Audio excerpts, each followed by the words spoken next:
miestas turi atsigręžti į upės. Ir tu taip paprastai nepadarysi, kad kažkoks su nedideliu nameliu ar su kažkokiu ofisų pastatu, kad tu taip duotum postumį miestų judėti link tų upių. Tai va čia įsivaizdavom, kad va, tas prekybos centras, jisai atves miestą prie upės ir manom ir matom, kad tas Akropolio tokio vat, kaip centro atėjimas labai pakeitė miesto tokią urbanistiką. Ir kažkada, jau dabar matosi, kad netolimoje perspektyvoje, kad upė Nemunas taps miesto upė. Galima pasidžiaugti, kad Kaune matosi judėjimas.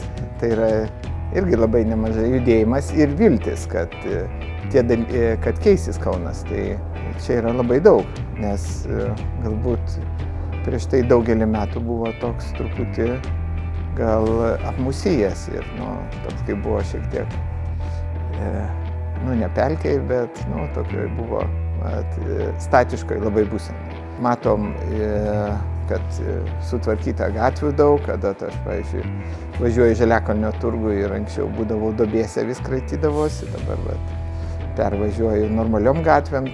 Tai toks kasdieninis, matomas labai pasikeitimas, bet išvysim didesnių tokių su statiniais. Kauno miesto, aišku, labai palinkėčiau, kad jisai plėstųsi, augtų, kad kokybinė prasme,